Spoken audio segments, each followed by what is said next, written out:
મિત્રો, જીવનમાં આપણે મોટા મોટા કામો કરીએ છીએ. ઘણા લોકો આપણું વખાણ કરે છે, તાળીઓ પાડે છે, સન્માન આપે છે. પરંતુ એક વાત જીવનમાં ક્યારેય ભૂલવી નહીં. જેટલું પણ મોટું કામ કરીએ, અહંકાર ક્યારેય ન આવવો જોઈએ. હંમેશા મનમાં એક નમ્ર ભાવ રાખવો જોઈએ. ભગવાને મને માત્ર એક સાધન બનાવ્યું છે. જો માણસ આ રીતે વિચારે તો ભગવાન તેના દ્વારા હજુ પણ મોટા કામ કરાવે. કારણ કે ભગવાનને ખબર પડે છે કે આ માણસ એક સાચું પાત્ર છે. પરંતુ જો માણસમાં અહંકાર આવી જાય તો સમજવું કે અંદર જગ્યા ભરાઈ ગઈ છે.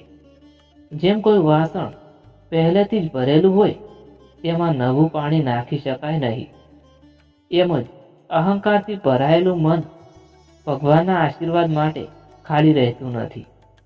એક સિદ્ધાંત હંમેશા યાદ રાખજો: અહંકાર કોઈનો રહ્યો નથી અને ક્યારે રહેશે પણ નથી. મહાભારતનું એક સુંદર ઉદાહરણ છે. કુરુક્ષેત્રનું યુદ્ધ પૂરું થયું. અર્જુનને થોડી અંદરથી લાગણી થઈ કે આ યુદ્ધ તો મેં જીત્યું છે.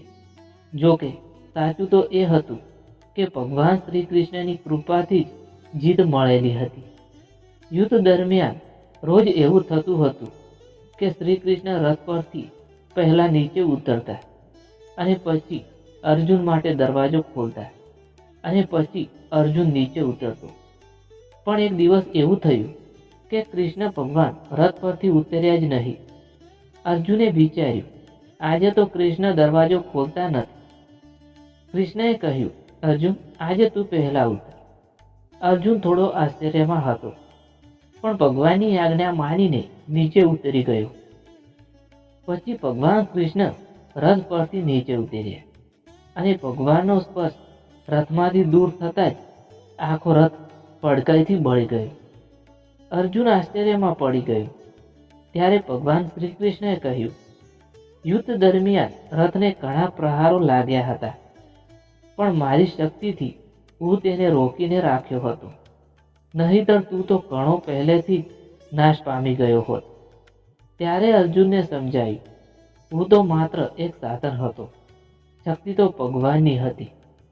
મિત્રો, આ વાત જીવનમાં પણ સાચી છે.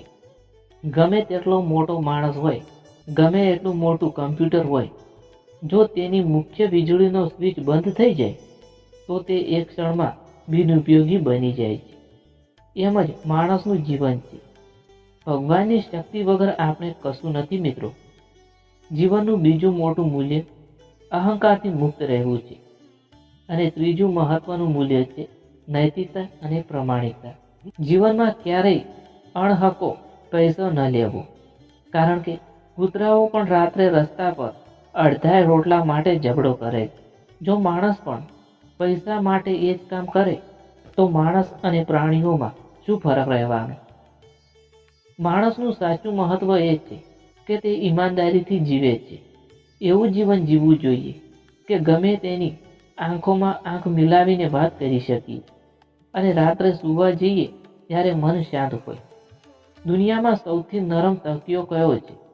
સ્વચ્છ અંતરાત્મા. જો આપણે કોઈને છેતર્યું નથી, કોઈનો અણહકનો પૈસો લીધો નથી, તો રાત્રે ઊંઘ ખૂબ મીઠી આવે છે. કર્મનો સિદ્ધાંત છે, ભગવાનના દરબારમાં કોઈ પક્ષપાત નથી. જેવું કર્મ કરીએ તેવું ફળ જરૂર મળે છે. ક્યારેક તરત મળે છે, ક્યારેક થોડા વર્ષો પછી મળે છે અને ક્યારેક આગામી જન્મોમાં મળે છે. પણ કર્મનું ફળ મળ્યા વગર રહેતું નથી. ઘણીવાર ખોટા પૈસા ઘરમાં આવે તો તે પૈસા તરીકે પાછા નથી જતા, પરંતુ બીમારી, દુઃખ અથવા નુકસાનના રૂપમાં પાછા જાય છે. તેથી સમજદાર માણસ ક્યારેય અણહકનું લેતો નથી.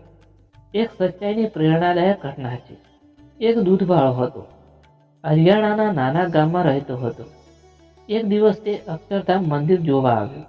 મંદિરની પ્રેરણા મેળવીને એણે મુલાકાત પુસ્તકમાં લખ્યું, હું આજથી નક્કી કરું છું કે હું મારા દૂધમાં પાણી મિક્સ નહીં કરું. વિચાર કરો, એક સામાન્ય દૂધવાળો ઈમાનદારીનો સંકલ્પ લઈ શકે છે, તો આપણે તો ભણેલા લોકો છીએ, તો એમ કેમ નહીં? સંબંધોમાં પણ નૈતિકતા જરૂરી છે મિત્રો. ઘણા મોટા લોકોનું જીવન એક જ ભૂલથી બરબાદ થઈ જાય છે, કારણ કે સંબંધોમાં મર્યાદા રાખવી ખૂબ જરૂરી છે. જેમ 10,000 લીટર પેટ્રોલ ભરેલી ટાંકી પાસે નાનો ચિંગારી પણ ખતરનાક હોય છે, એમ જીવનમાં પણ એક અનૈતિક સંબંધ પણ આખું જીવન બરબાદ કરી શકે છે. અંતિમ અને સૌથી મોટું મૂલ્ય, ભગવાન પર અડગ વિશ્વાસ રાખો. વિશ્વાસનો અર્થ શું?